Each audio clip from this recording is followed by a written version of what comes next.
Saludos cordiales, sean todos ustedes bienvenidos a Canal 8 y al programa de Directo al Objetivo, especialmente los telespectadores de Tenerife, La Palma y La Gomera. Y vaya nuestra bienvenida más cordial al profesor Juan Fernando López Aguilar, presidente del Grupo Socialista del Parlamento de Canarias y secretario general del Partido Socialista Canario PSOE. Don Juan Fernando, bienvenido. Muchas gracias, encantado de estar con ustedes. Bien, como siempre recordamos esa seña de identidad de Canal 8. Todos ustedes las conocen porque nos siguen, porque somos los segundos en audiencia, gracias a que ustedes conectan el aparatito para Canal 8, en la provincia de Santa Cruz de Tenerife, quiero decir. La línea editorial es pluralista, por lo tanto sospechosa para quienes nos niegan el pan y la sal de la oficialidad. El capital no es foráneo, es un capital canario, un capital 100% tinerfeño. Y supongo que universal a la vez, ¿no? Bien, profesor, la primera vez que conversamos en este programa de Directo al Objetivo de Canal 8 era usted ministro de Justicia. Por aquel entonces, hace un año, algunas voces partidistas la combinaban a que dejara el ministerio. Usted se tomó su tiempo. En la segunda entrevista, en marzo de 2007, ya había dejado la cartera.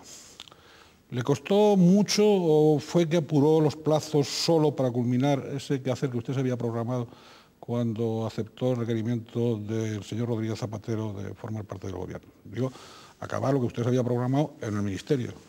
O es que la poltrona del ministerio le resultaba cálida. Bueno, fue un honor servir a mi país, España, como ministro de Justicia durante 3 años, y fue muy bonito mientras duró, pero la gente puede entender perfectamente que diseñé, como era mi obligación, una agenda de trabajo para 4 años, y estuve 3, y es cierto, creo que cumplí con mi deber escuchando el mensaje de mucha gente que me invitaba a arrimar el hombro para que el Partido Socialista diese lo mejor de sí mismo para un proyecto de gobierno que cambiase las cosas en Canarias para mejor.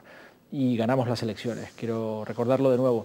Pero esos 3 años están llenos de contenido y de resultados y describen una aportación muy, muy sustantiva al balance de gobierno de José Luis Rodríguez Zapatero.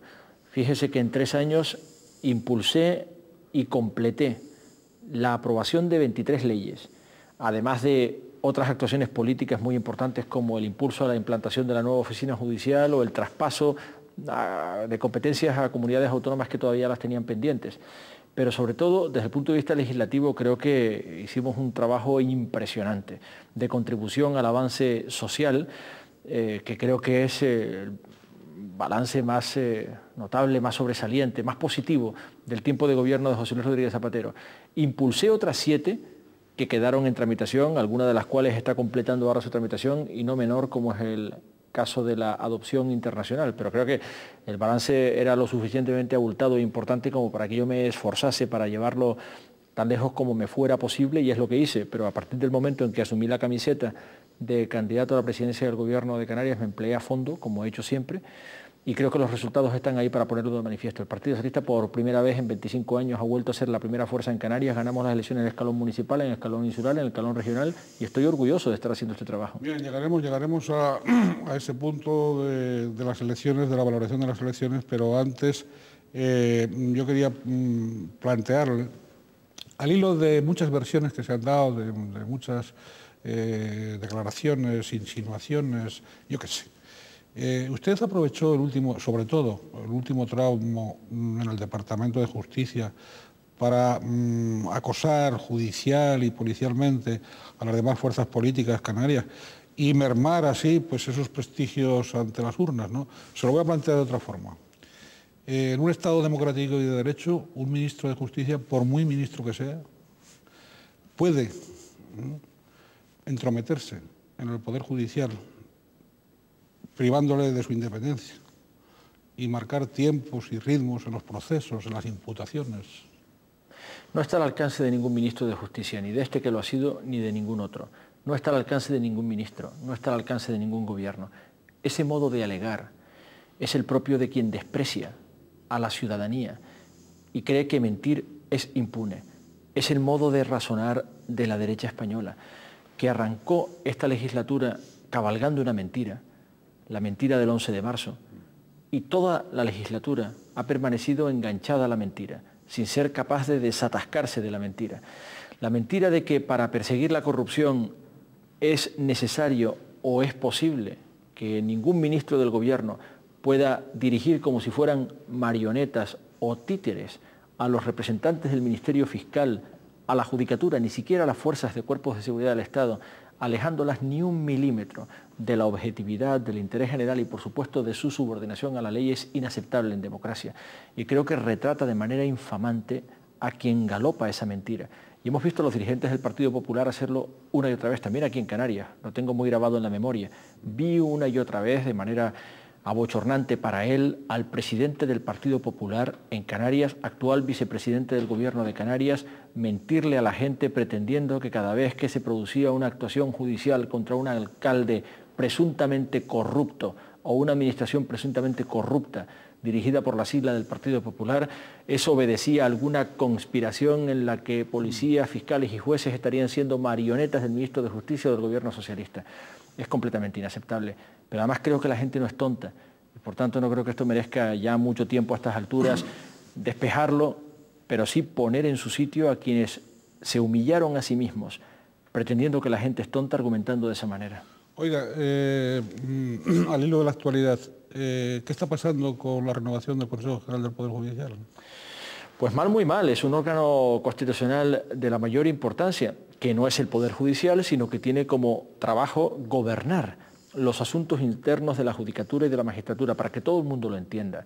Cuando existen varios candidatos para ocupar un cargo de responsabilidad directiva en un órgano judicial, la presidencia de una audiencia provincial o la presidencia de un Tribunal Superior de Justicia, o ascender al escalón más alto del escalafón judicial, el Tribunal Supremo, el órgano que lo hace es un órgano de composición plural, cuyos miembros son elegidos por una mayoría cualificada de las Cortes Generales. Cada una de las dos cámaras de nuestro Parlamento bicameral debe elegir la mitad. Son 20, cada una de las dos cámaras debe elegir 10 por mayoría de 3/5 y debe hacerlo cada 5 años.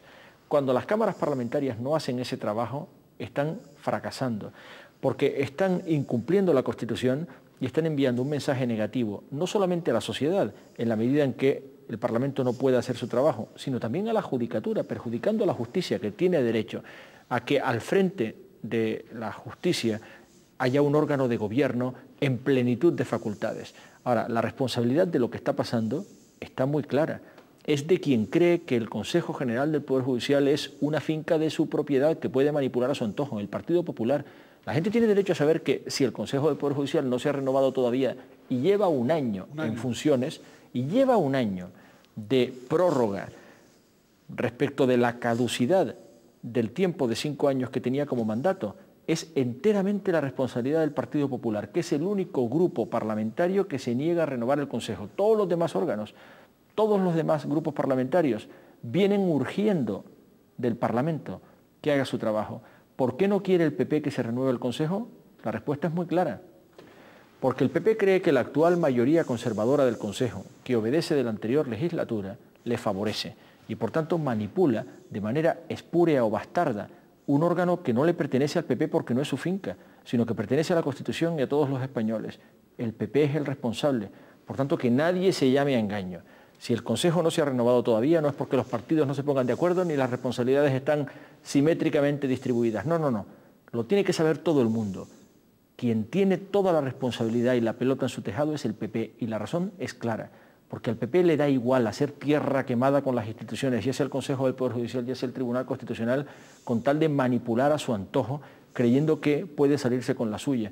Pero aquí estamos los demás para cantarle las 40 y para decirle muy claro que no puede ser y que no le vamos a pasar por alto ni impunemente esta responsabilidad que es para con todos los españoles.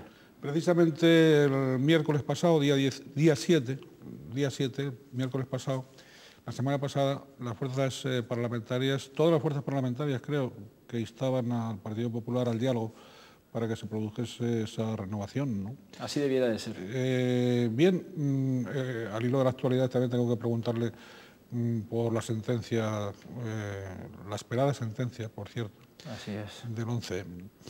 Así es. Creo que se ha dicho estos días y se ha dicho bien que es un triunfo del Estado de Derecho y de sus instituciones. Fuerzas y cuerpos de seguridad del Estado efectuaron una investigación completa y exhaustiva para ayudar al Ministerio Fiscal a presentar imputaciones y acusaciones para depurar enteramente las responsabilidades penales obligadas por la peor masacre terrorista de la historia del terrorismo en España y en toda Europa, con un balance de muertos que ascendió a 192 víctimas, además de miles de heridos y, por supuesto, familias destrozadas y una sociedad conmocionada que llora todavía esa tragedia y que nos obliga a un ejercicio de memoria permanente. Por tanto, un triunfo del Estado de Derecho, pero mucho más que eso. Ha significado también el desmantelamiento de todo un itinerario de mentiras, el del Partido Popular que estaba en el gobierno.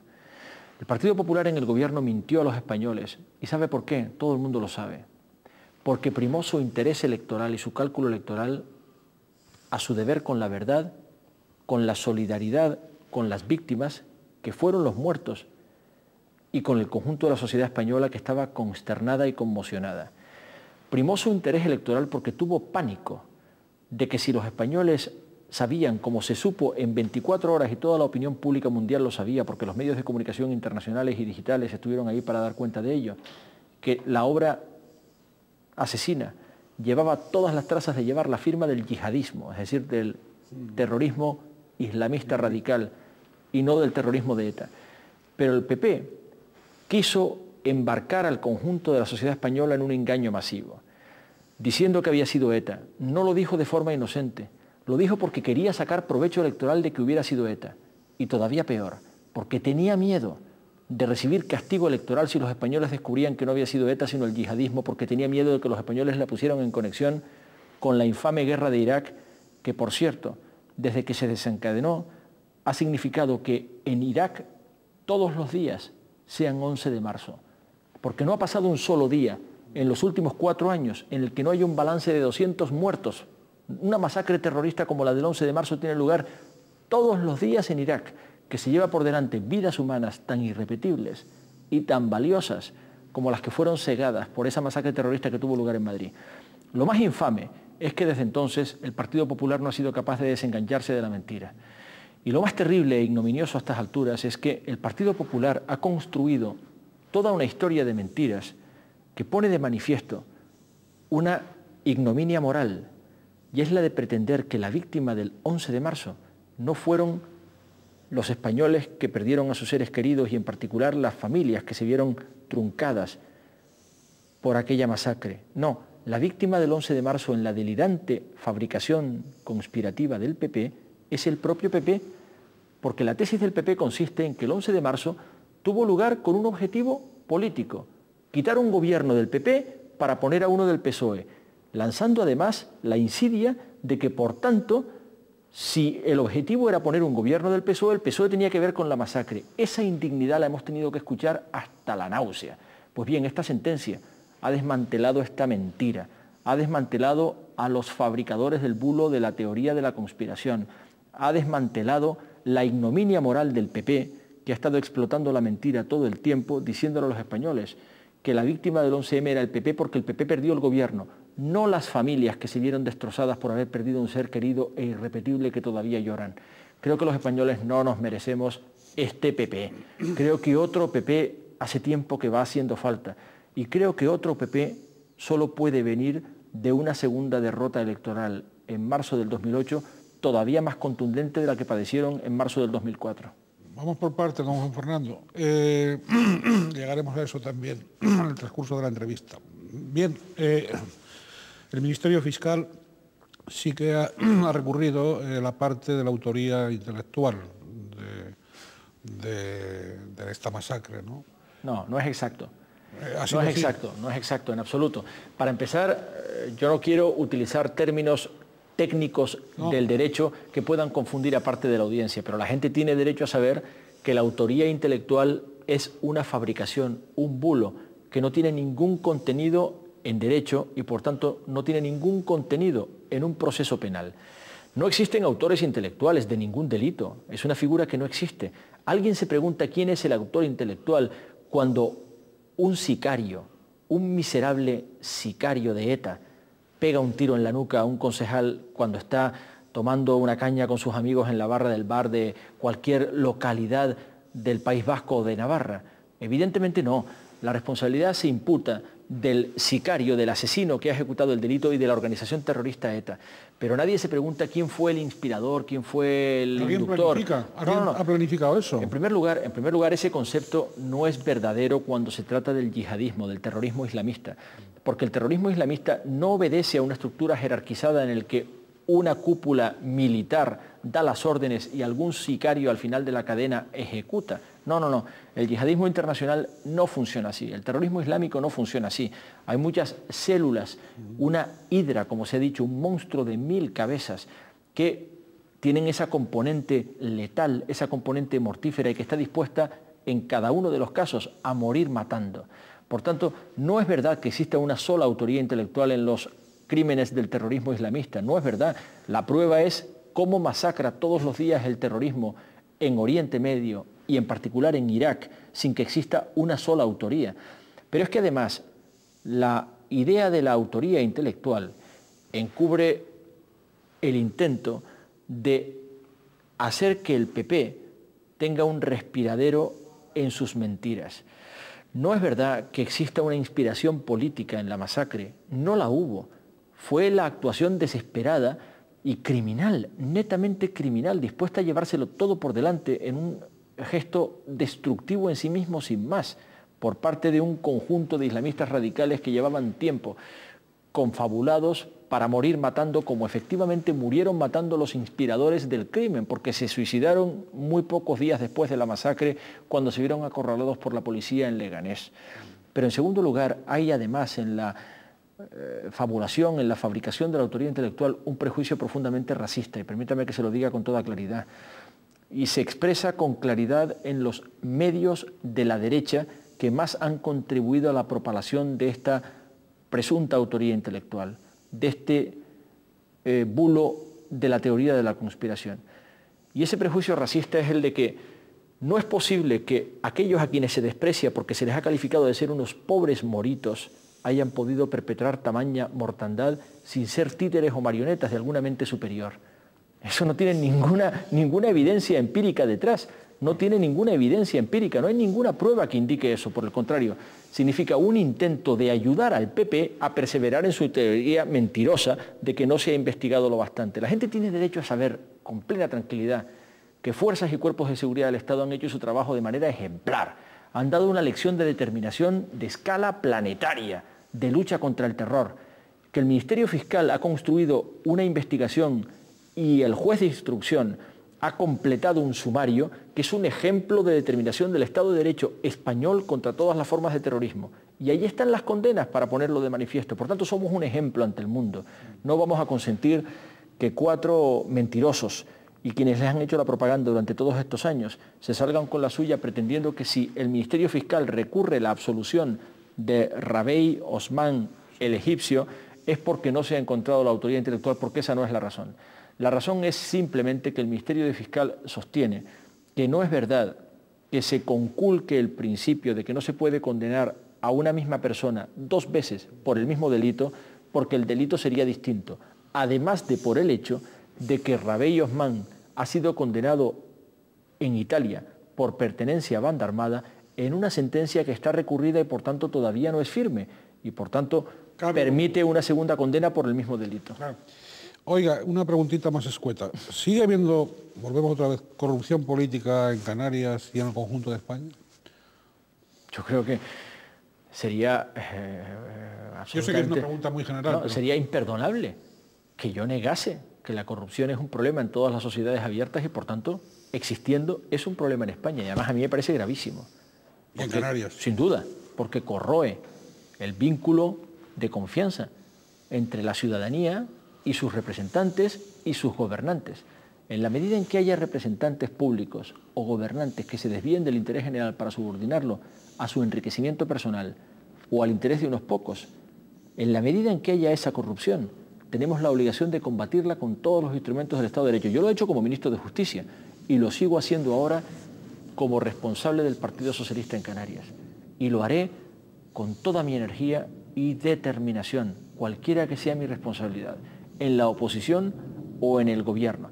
Pero el hecho de que en esta legislatura sean tantas las investigaciones sobre asuntos de presunta corrupción que han sido activadas por el Ministerio Fiscal y por el Poder Judicial, pone de manifiesto que ha habido en España un gobierno que ha luchado contra la corrupción como ningún otro lo ha hecho en toda la historia de la democracia, y estoy orgulloso de haber sido parte de ese gobierno que lucha y seguirá luchando contra todas las formas de corrupción. Don Juan Fernando, me va a permitir usted una pregunta muy personal. En su decisión de zambullirse en la política de Canarias, ¿pudieron más los requerimientos, digamos, de la disciplina de partido que sus propias preferencias, o hubo un poco de todo?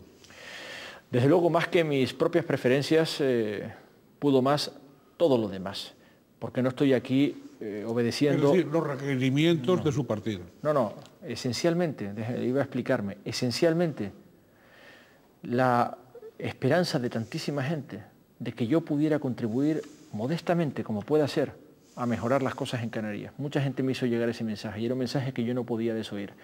Créame que para mí el razonamiento más convincente fue precisamente el de que mucha gente me hablase de lo mal que estaba la política en Canarias, de la degradación, de la pérdida de confianza en la calidad de la representación y de la acción política, porque todo eso me interpelaba y me estaba exigiendo que yo me esforzara por mejorarlo.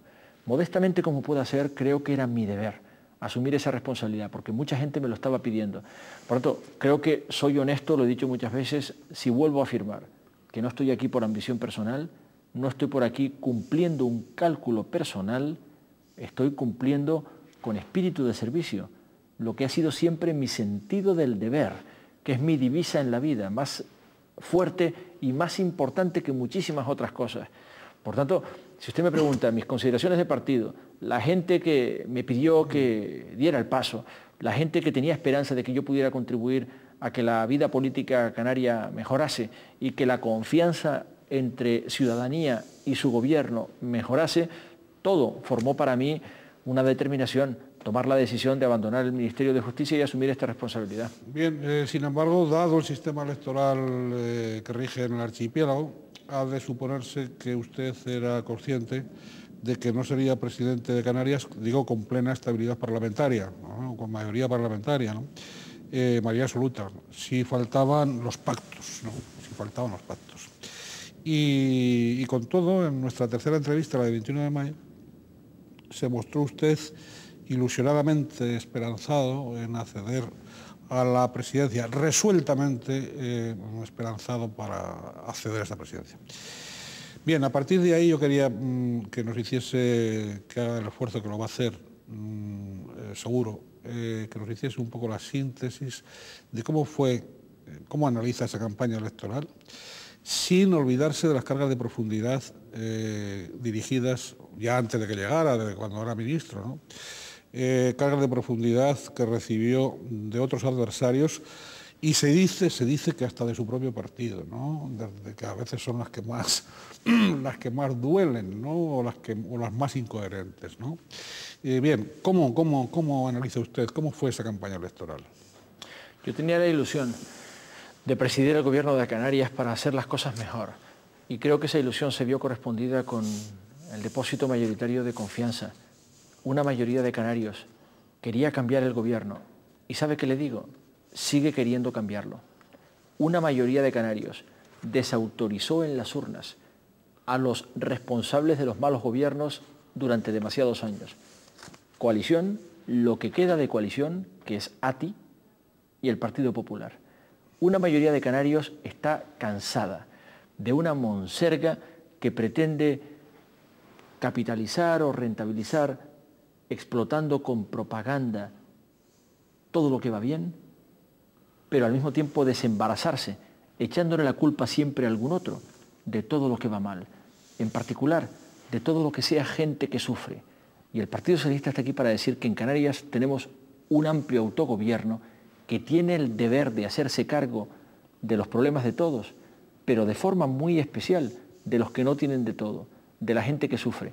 Esa sigue siendo una cuenta pendiente, porque ese buen gobierno que se ocupe de la gente, y en particular de la gente que sufre listas de espera, desigualdad de oportunidades en el empleo, desigualdad de oportunidades a la hora de poner en marcha una iniciativa empresarial o emprendedora, que necesita ayudas para vencer la desigualdad de oportunidades en origen, no digamos para superar algún problema muy especial como puede ser desigualdad ante el sistema educativo, ante la necesidad de reciclarse o de formarse para el empleo.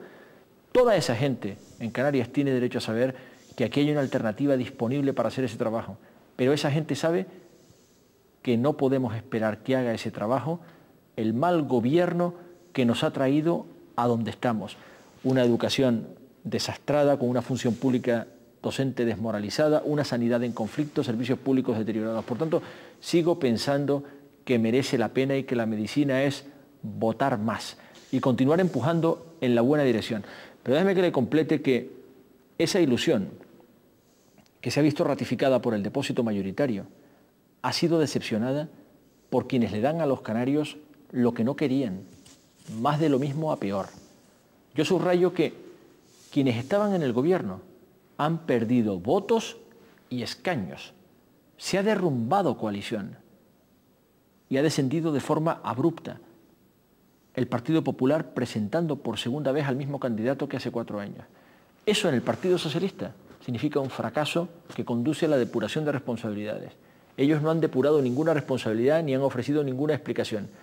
Por el contrario, lo que han hecho ha sido dar carpetazo al mensaje de las urnas, desentenderse de lo que quieran los canarios y lanzarse en tromba al mal y a peor, al más de lo mismo y a peor. Yo estoy convencido de que los canarios les van a pasar factura y yo quiero que el Partido Socialista sea la alternativa a todos aquellos que quieren pasarle la factura a los responsables de tantos años de malos gobiernos. La oportunidad está muy cerca para empezar en las elecciones generales de marzo del 2008.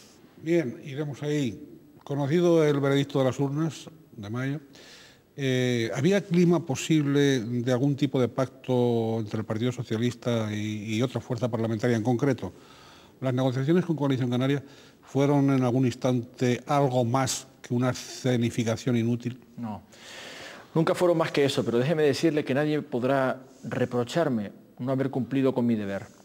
Hice la campaña más esforzada, superando muchas dificultades. Son las propias de un partido que lleva muchos años en la oposición, cualquiera puede entenderlo.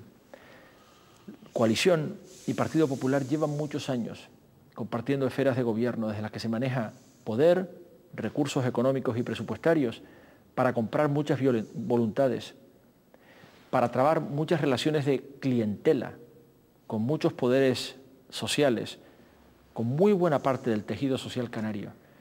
Pero hace falta un partido como una casa, como solo lo es en Canarias el Partido Socialista, para estar 20 años en la oposición y dar la batalla como la hemos dado nosotros.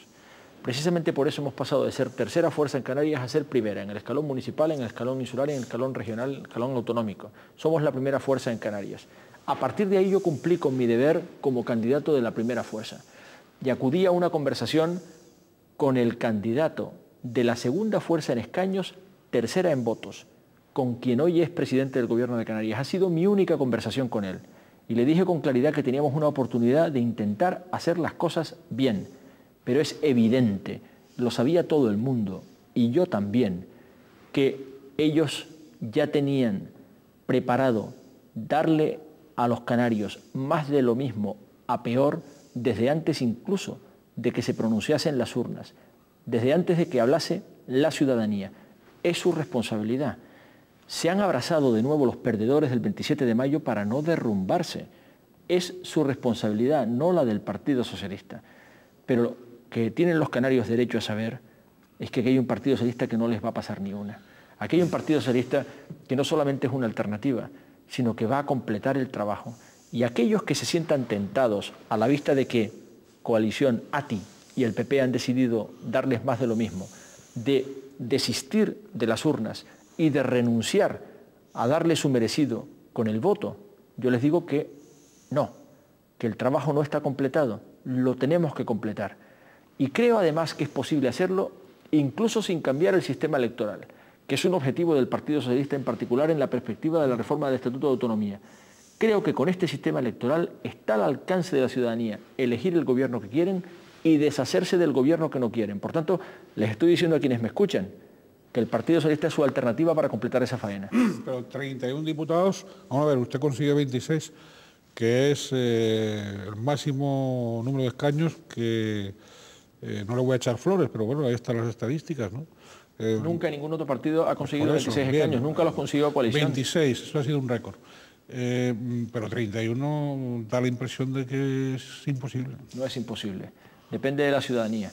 Déjeme decirle para empezar que hay 150.000 canarios que votaron siglas, que no obtuvieron ninguna representación. Y lo que es más importante, hay un 40% de ciudadanos canarios con derecho a voto que por alguna razón no se sintieron suficientemente estimulados ni invitados para ir a las urnas y apostar.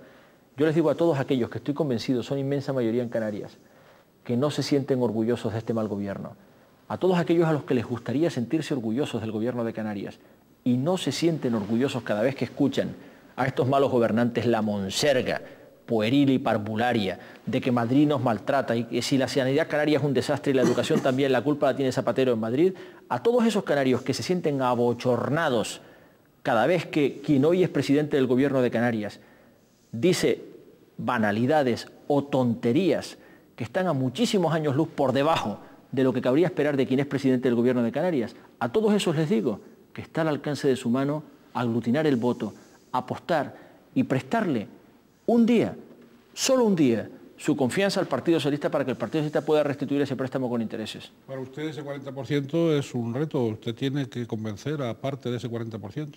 Es parte del trabajo de la responsabilidad política, convencer. ¿Se siente con fuerzas para eso?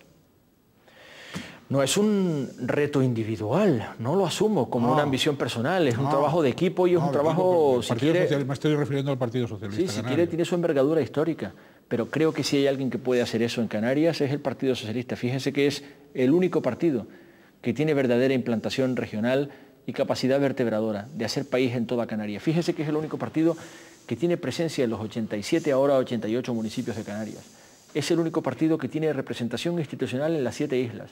Es el único partido que realmente tiene una visión englobadora de toda Canarias. Creo que el Partido Popular evidentemente no puede decir lo mismo. El Partido Popular, aparte de estar sometido a un liderazgo perdedor, derrotado 2 veces en las urnas, al que no se ha atrevido a rechistarle simplemente porque ha obtenido como señuelo el reparto de cargos públicos, la rebatiña de los cargos públicos de los desahuciados del antiguo granero de votos en Gran Canaria, hoy derrotados por el Partido Socialista, no puede decir esto que está diciendo el PSOE. Y desde luego no puede decirlo lo que dice llamarse coalición. Porque coalición no tiene una visión vertebradora de Canarias. Coalición nunca ha sido una formación que ni remotamente tenga nada que ver con una formación nacionalista. El gran fracaso de coalición después de 4 legislaturas en el Congreso de los Diputados, ahora disuelto su grupo parlamentario fraudulento... Creo que ha sido por culpa de ustedes. No, ha sido su propio fracaso, porque ellos llevan en sí el germen de su autodisolución. Coalición ha estado 4 legislaturas disfrutando un grupo parlamentario fraudulento en las Cortes Generales, lo que significa muchísimo dinero, que es lo que realmente les importa, muchísimo dinero. Pero después de 4 legislaturas nunca han conseguido acreditarse como una formación nacionalista y no hay ni un solo análisis de la España autonómica que haya conseguido nunca tomarse en serio que lo que dice llamarse coalición sea una formación nacionalista. Todo el mundo sabe lo que es la correa de transmisión de un potaje conglomerado de intereses clientelares y caciquismos y prácticas del siglo XIX, compra de voluntades, influencias propias del siglo XIX. Ese modo de hacer política está completamente superado en el siglo XXI y tiene los días contados. Pero desde luego no hay un proyecto de país, no hay un proyecto de Canarias en lo que dice llamarse coalición. No hay una visión vertebradora de Canarias. Y la prueba es que en coalición los que han hecho carrera, lo diré irónicamente, la han hecho siempre, explotando el insularismo más ramplón, explotando no ya la desconfianza, sino, si se quiere, la enemistad entre islas, explotando el enfrentamiento de una isla contra la otra, un sentimiento insularista contra otro. Eso no es hacer país en Canarias. El único partido que tiene la posibilidad de aglutinar un proyecto que tenga capacidad vertebradora de Canarias en España, en Europa, en el siglo XXI y al mismo tiempo cohesionar socialmente, promover crecimiento económico y garantizar avance social, es el Partido Socialista. Por tanto, lo interpreto como un trabajo de equipo y como una responsabilidad de envergadura histórica. Pero les digo a los canarios que si quieren una herramienta para que Canarias sea mejor de lo que es lo que tantos canarios desean, El Partido Socialista es esa herramienta. Don Juan Fernando, muy brevemente, una curiosidad periodística menor. ¿Qué le dijo don Paulino a usted cuando usted habló en esa única conversación con él? ¿Lo engañó don Paulino a usted o no? ¿O de entrada le dijo que no había nada que hacer? No, aquí voy a ser muy claro, porque lo fui ese mismo día. Tuvo la desfachatez de ponerme deberes y decirme que si quería aspirar a formar gobierno con coalición, tenía que, 1, pedir perdón de los insultos que habían recibido en campaña y 2, asegurar que el Estatuto de Autonomía se aprobaría de inmediato en el Congreso de los Diputados. Y yo le contesté con mucha tranquilidad y lo dije inmediatamente después a todos los medios de comunicación, que yo mido mis palabras y nunca he practicado el insulto personalizado contra nadie. Nadie puede encontrar nunca una declaración mía en la que haya practicado jamás un insulto personalizado contra nadie. Pero hago una crítica rotunda de los malos gobiernos que hemos padecido en Canarias y no me desdigo en absoluto de nada de lo que es esa crítica rotunda, porque es lo que los canarios tienen el derecho de esperar de mí. Yo tengo el deber de ejercitar con plenitud de mi responsabilidad política. Y en segundo lugar, que tramitar el Estatuto de Autonomía en Canarias con lectura única en una sola votación en el Congreso de los Diputados es constitucionalmente imposible y disparatado. Y además, desde luego, no está al alcance de ningún grupo parlamentario, porque es una tarea de todos los grupos parlamentarios. El trabajo había que hacerlo en el Congreso de los Diputados. Pero al mismo tiempo le dije que si realmente le importaba el Estatuto de Autonomía de Canarias, su última opción era abrazarse al Partido Popular, que es el partido del no a las reformas de los Estatutos de Autonomía. El partido que había votado no a la reforma del Estatuto Canario aquí en Canarias y también en Madrid, negándose incluso a la toma en consideración, descalificándolo como un estatuto nazi, como un estatuto inconstitucional de principio a fin, como un engendro confederacional al servicio del proyecto de Zapatero de destruir España. Todas esas tonterías las dijo quien hoy es nada menos que consejera de Sanidad del Gobierno de Canarias. Todas esas disparatadas tonterías las dijo quien hoy es consejera de Sanidad del Gobierno de Canarias, en el gobierno que preside Paulino Rivero. Y por tanto, ahora afirmo con toda claridad que no hay nadie que pueda creerse que haya en España un nacionalismo que pueda abrazarse a este PP. Este PP que ha utilizado la bandera de España para golpear en la cabeza a los malos españoles, que somos todos los que no votamos al Partido Popular. Este PP que dijo que no al Estatuto de Autonomía en Canarias y en Madrid, negándose incluso a tomarlo en consideración. Por tanto, le dije que no iba a hacer nada de lo que me estaba pidiendo. Se lo dije con toda claridad y lo sostengo. Ahí están las cámaras de televisión que me grabaron aquel día para registrar que lo que dije es exactamente lo mismo que estoy diciendo ahora. Que mi deber es plantar cara a los pequeños demagogos que hacen una política caciquil y parvularia, pensando que la gente es menor de edad, que la gente no entiende, ni siquiera cuando le explicas las cosas, que la gente puede ser pisoteada en sus derechos con monsergas de hace 25 años, si no de hace 2 siglos, del estilo de Madrid nos maltrata, Madrid es una potencia colonial, Madrid nos ignora, Madrid nos maltrata, Zapatero es malo, el rey es bueno pero Zapatero es malo. Esas monsergas y esas cantinelas solo encubren la incapacidad de un gobierno malo, incompetente y fracasado de antemano de ofrecerle ninguna esperanza a los canarios de mejorar sus vidas en los próximos 4 años. Hace usted bien, permítame un comentario, antes hablaba de insultos, hace bien usted de no utilizar el insulto. Quien insulta, se insulta. Siempre. Déjeme decirle incidentalmente que yo sí los he escuchado.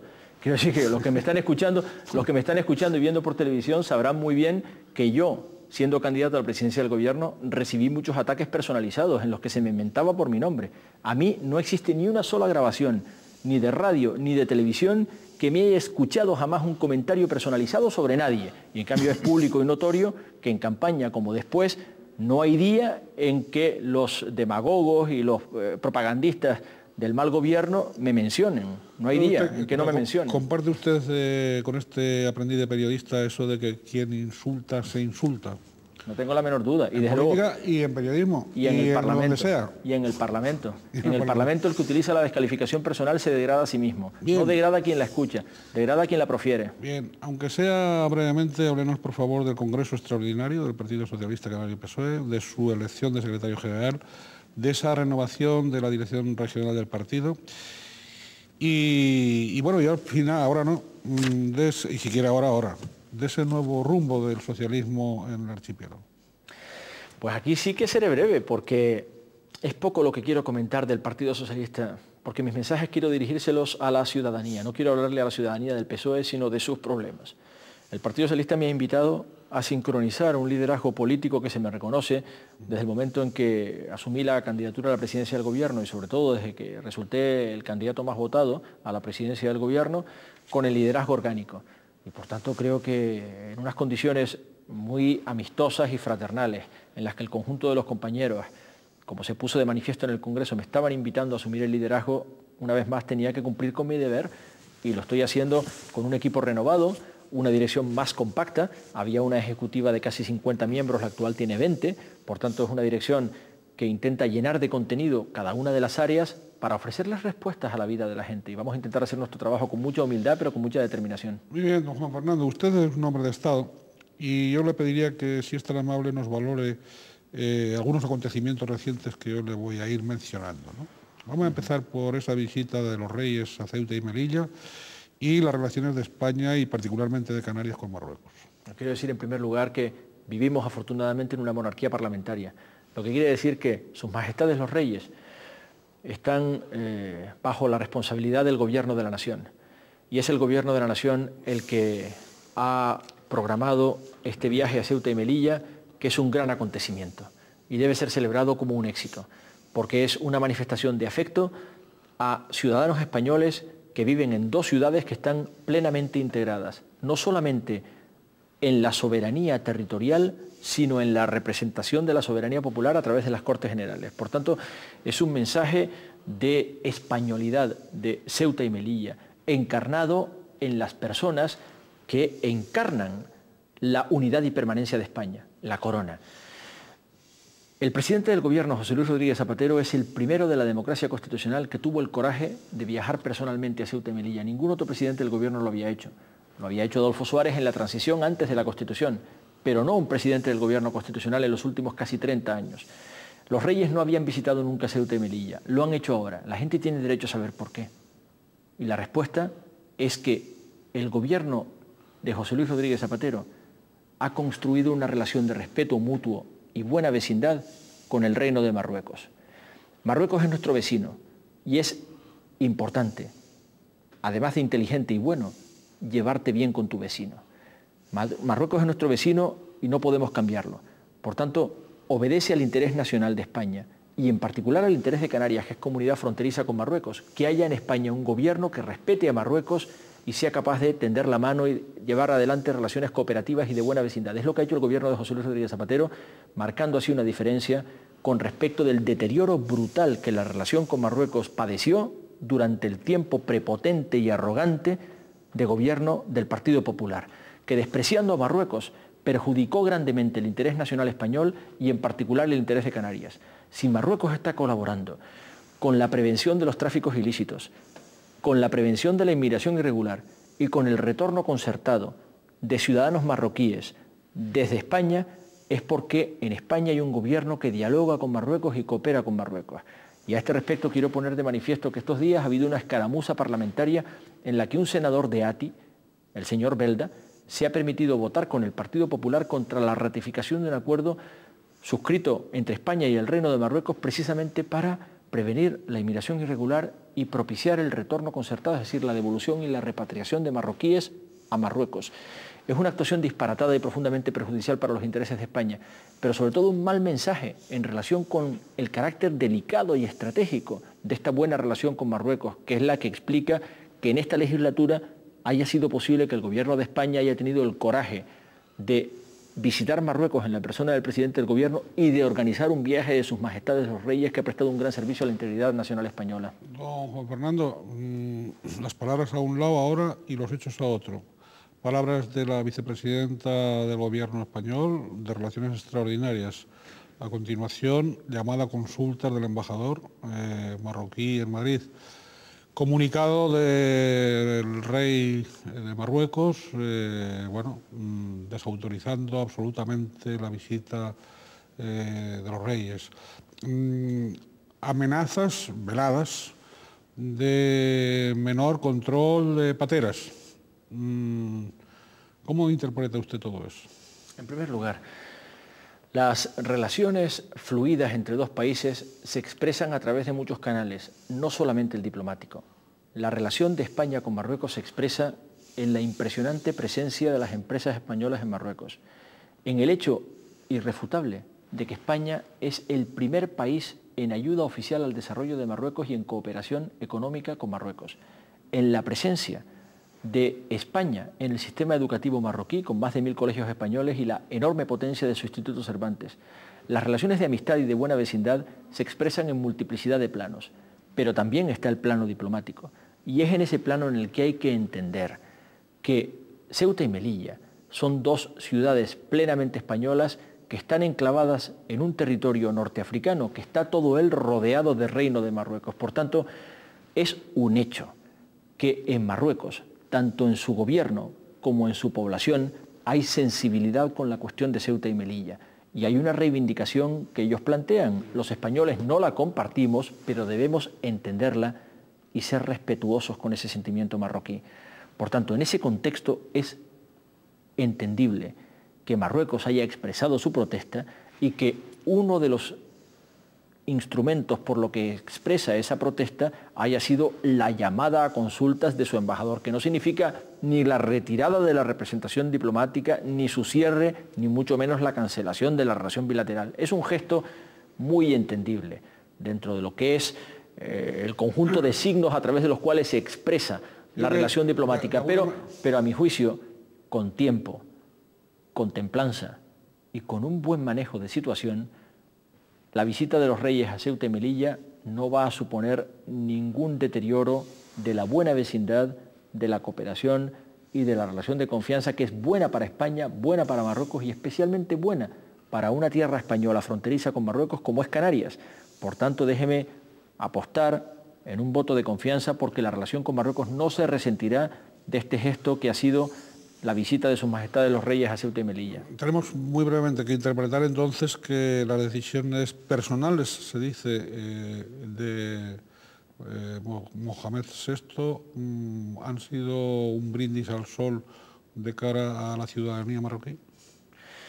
En la ciudadanía marroquí existe una sensibilidad con respecto de esta cuestión que es fácil de entender porque hay muchas situaciones análogas a esa en el conjunto del planeta Tierra, pero perfectamente sorteable. Estoy convencido de que es superable. Solo hará falta un poquito de templanza y buen manejo de los tiempos para que la confianza y la amistad hispano-marroquí sea restablecida enteramente al servicio de los intereses estratégicos que compartimos y, por supuesto, también inspirada en los valores que presiden la política exterior española y la bilateral con Marruecos: derechos humanos, legalidad, plena inserción en la comunidad internacional.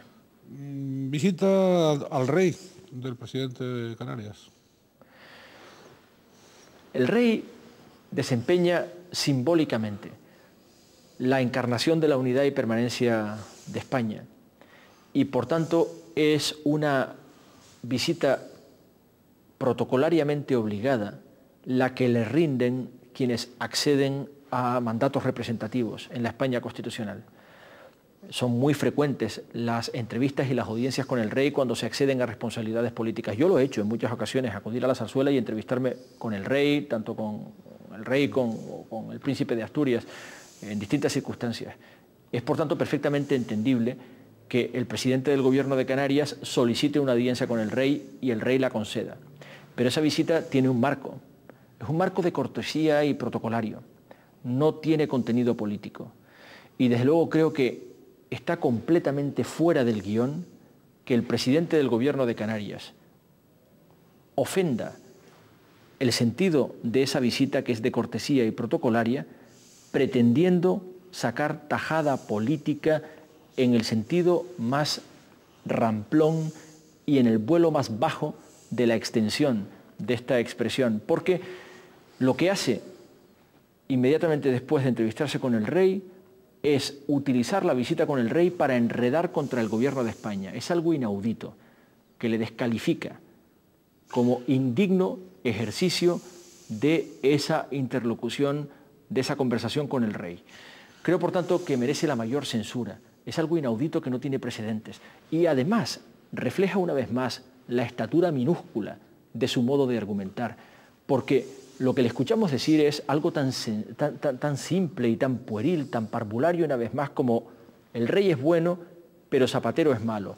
Nunca habíamos estado tan cerca de Zarzuela y tan lejos de la Moncloa. En realidad lo que está queriendo decir es, nunca había estado el gobierno de Canarias tan cerca de Génova y tan postrado y genuflexo ante el PP y tan dispuesto a enredar y malmeter con el gobierno socialista de la nación. Porque está completamente fuera de lugar, es una argumentación ridícula. El rey no tiene la representación política como para ofrecerse como mediador o como muchísimo menos oponente de una relación del gobierno de Canarias con el gobierno de la nación. La respuesta es muy simple. Si alguien le viene a hablar mal al rey del presidente del gobierno de España, la respuesta del rey será obligada. ¿A mí qué me cuentas? Háblalo con el presidente del gobierno. No me vengas a enredar contra el presidente del gobierno, que es el que han elegido los españoles. Y por tanto, en un monarca parlamentario la respuesta es absolutamente obligada. Bien, pero quiero decir que sí. Lo que le escuchamos decir al presidente del gobierno de Canarias fue una vez más una indignidad y puso de manifiesto que nunca desperdicia una ocasión de meter la pata y de mostrar que no está a la altura. Dos cuestiones interrelacionadas. Por un lado, los presupuestos generales del Estado, 2008, la versión de que el Partido Socialista Canario, PSOE, ha presionado al gobierno de Rodríguez Zapatero para castigar a las islas, salvo a Gran Canaria, dejando, eso sí, a salvo esas inversiones Gran Canarias, ¿no? Pero castigando al resto de las islas y además en el incumplimiento del REF, ¿no? El modo de razonar de este gobierno es una suma de banalidades, banalidades con B, y tonterías absolutamente impropias de una sociedad adulta, y por tanto cuesta hasta tomarlas en serio. Resulta ridículo a estas alturas, con una maduración del Estado de las autonomías como la que ahora disfrutamos, que un gobernante autonómico diga que no le llega la camisa al cuerpo, que no le llega el dinero porque el gobierno de España maltrata a la comunidad por no ser de su mismo color político. Es una tontería, pero sobre todo es una tontería que los canarios no queremos oír ni queremos perdonar, porque no podemos aceptar que esa tontería sea el pretexto para soportar en Canarias un mal gobierno que no es capaz de mejorarnos la sanidad en 4 años, que no es capaz de mejorarnos la educación en 4 años, que no es capaz de dar un nuevo impulso al turismo y darle una inyección de futuro y de ilusión, que no es capaz de lanzar un mensaje estimulante para los emprendedores, para los empresarios, para los agentes sociales, que les diga que aquí en esta tierra es posible producir riqueza y generar empleo y al mismo tiempo generar los recursos necesarios para que el gobierno pueda mejorar las oportunidades y el derecho de todos. Creo que en Canarias tenemos derecho a un gobierno que nos tome en serio, pero lamentablemente no es este gobierno. Este gobierno en Canarias administra un presupuesto propio de la comunidad autónoma de nada menos que 7.000 millones de euros, 1.200.000 millones de las antiguas pesetas. No es poco dinero. Tenemos derecho a exigirle a este gobierno que nos mejore la vida en 4 años y que si no, se quite de en medio. Si este gobierno no es capaz de hacer nada por nosotros, que se quite de en medio cuanto antes, pero que no nos venda ninguna milonga infantil de que si este gobierno va a fracasar en todo, la culpa es de ZP que está en Madrid.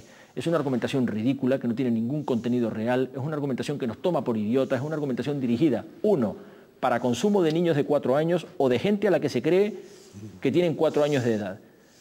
Y 2, para consumo de propagandistas contra fractura, es decir, de propagandistas dispuestos a repetir cualquier mentira con tal de que se les pague lo bastante.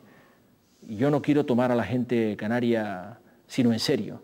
No quiero pasarla por alto, no quiero tomarla por idiota, quiero tomarla en serio. Y por tanto mi obligación es exigirle a este gobierno que tome a los canarios en serio. Y en cuanto a la argumentación del REF, es ridícula, como todo lo que oímos de este mal gobierno, ridícula. El gobierno tiene la obligación de explicar, para empezar, cómo es posible que el REF lleve en vigor 16 años. Porque lo puso en vigor un gobierno socialista, en el que era ministro de Economía Pedro Solbes, en el año 91, que es la actual ley del REF. ¿Y cómo es posible que durante todo este tiempo que ha transcurrido, solo ahora resulta que el gobierno de España incumple el REF? No lo incumplía el año pasado, no lo incumplían los gobiernos de Aznar. Yo les digo qué pasó el año pasado. Paulino Rivero, siendo diputado de ATI en el Congreso, votó con su manita que sí a los presupuestos de Zapatero, como votó a los anteriores y a los anteriores. 3 presupuestos de Zapatero fueron votados favorablemente por el diputado de ATI que se llamaba Paulino Rivero. Y ahora resulta que el gobierno de España incumple el REF, cuando la inversión en Canarias crece un 30%, más que ningún otro año, no ya de la legislatura, sino de toda la historia de la democracia constitucional. ¿Qué es lo que ha cambiado? Ahora Zapatero es malo y antes no lo era, antes se cumplía el REF y ahora no se cumple. No, lo único que ha cambiado es que ahora Paulino Rivero está abrazado a lo peor del peor PP. Ahora Paulino Rivero se ha hecho la foto de Madrid y sonríe complacido debajo del alero del peor PP de Mariano Rajoy. Y por tanto está entregado con armas y bagajes a una estrategia de crispación y enredo contra el gobierno de España que no para en mientes a la hora de mentir. No tiene escrúpulos a la hora de mentir en relación con el presupuesto, en relación con el REF.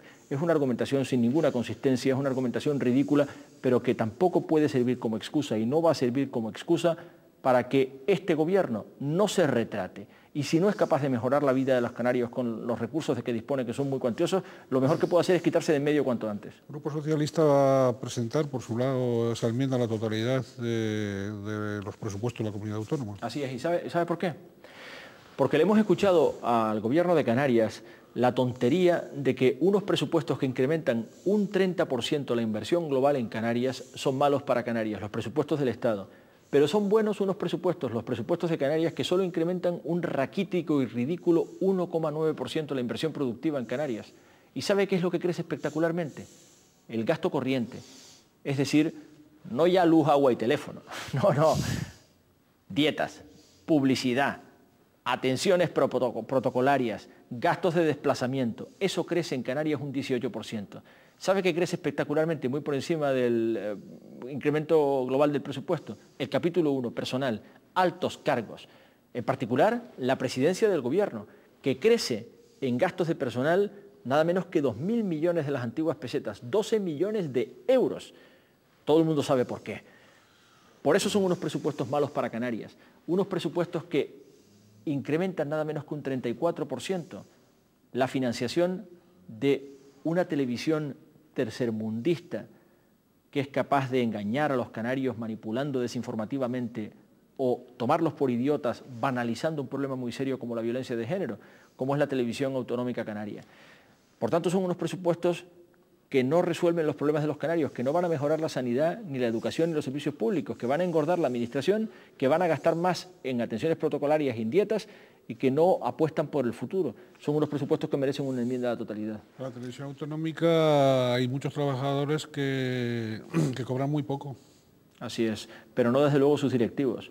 No. Los trabajadores son gente muy digna, muchos de ellos mileuristas, cobran 1.000 euros al mes, pero el salario de su director general, la gente tiene derecho a saberlo, asciende a 135.000 euros. Es decir, el doble de lo que cobra un ministro del gobierno de España. Se dice pronto. ¿Por qué cobra un salario tan alto? Pues evidentemente porque se emplea a fondo para complacer al dedo que le nombró, para servir a ATI, para hacer propaganda de los pequeños gobernantes locales, despreciando la verdad, despreciando el pluralismo, despreciando la objetividad, la neutralidad, la veracidad, que son los principios que debieran de regir un servicio de comunicación público. Pero la televisión autonómica canaria no cumple ninguno de esos principios. Está enteramente entregada a la pequeña propaganda del pequeño gobernante local. Es un producto indigno, además de pésima calidad, que no tiene nada que ver con sus buenos trabajadores, sino con la orientación que les dan esos directivos que cobran salarios que son 2 veces superiores al del presidente del gobierno de España. Muy bien, don Juan Fernando, 2 cositas muy breves para acabar. El tiempo ya se nos ha echado encima, lamentablemente. Hay muchas cuestiones, habrá que hacer una entrevista más adelante, ¿no? Cuando quiera. Por cierto, las 2 preguntitas que yo quería hacerle era, bueno, porque resulta que los mismos que querían que viniese, ahora quieren que se vaya. Y entonces todas las quinielas van en el sentido de que usted va a encabezar la lista al Congreso de los Diputados por la provincia de Las Palmas, que por lo tanto va a dejar Canarias, deseo íntimo de algunos, va a dejar Canarias, etcétera, ¿no? Yo supongo que usted podría tranquilamente compatibilizar el ser diputado, no autonómico y del Estado, porque eso es incompatible, pero sí ser diputado de las Cortes Generales en el Congreso de los Diputados y seguir la política canaria. Déjeme que le diga que el Partido Socialista marcará sus tiempos y tomará sus decisiones, no ahora, no esta tarde. Bien. Lo hará en diciembre y en enero cuando llegue el momento. Bien. Pero déjeme que le diga que desde luego no nos impresionan los razonamientos de nuestros adversarios, que además están presididos por la mayor hipocresía. Por tanto, me permitirá que le haga una pequeña broma. Por supuesto. ¿Tiene alguna autoridad quien hoy es presidente del Gobierno de Canarias, para decir que no sea compatible estar en las Cortes Generales con servir a Canarias, cuando él fue diputado en el Congreso de los Diputados hasta antes de ayer, al mismo tiempo que, por cierto, era presidente de Coalición Canaria y alcalde de una localidad de esta isla de Tenerife? ¿Tiene alguna autoridad para decir que no es compatible servir a Canarias y estar en Madrid, en lo que ellos llaman Madrid, en las Cortes Generales, quien va a ser cabeza de lista al Congreso de los Diputados por la provincia de Santa Cruz de Tenerife, actual alcaldesa de La Laguna? ¿Tiene alguna autoridad para decir que no es compatible quien ya piensa compatibilizar ser alcaldesa de La Laguna con pasar varios días a la semana en Madrid, cuando todo el mundo sabe que el número 2 de esa misma lista va a ser quien hoy es presidente del Cabildo de La Palma? ¿Tiene alguna autoridad para decir que no es compatible estar en Madrid representando a tu pueblo y servir al mismo tiempo a Canarias? No tiene ninguna autoridad. Por tanto, déjeme que le diga que no me impresiona para nada la hipocresía, ni las tonterías que les he escuchado durante tantos meses, ni las tonterías que todavía me quedan por escucharles.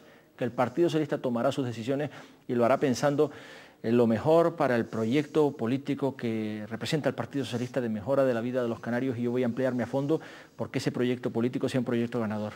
Don Juan Fernando, usted ya, última pregunta, o penúltima, siempre digo penúltima, ¿acepta usted ser aconsejado habitualmente? ¿De quién escucha usted consejos y sobre qué asuntos? Una cosa es que oiga y otra cosa es que escuche. Sí, claro que escucho. Y le he preguntado por escuchar consejos. Claro que escucho. ¿Sabe qué pasa? Mucha gente cree que a quienes estamos en política nos gusta hablar. No es verdad, o en el peor de los casos, no siempre es verdad. También nos gusta leer y reflexionar y, por supuesto, nos gusta escuchar.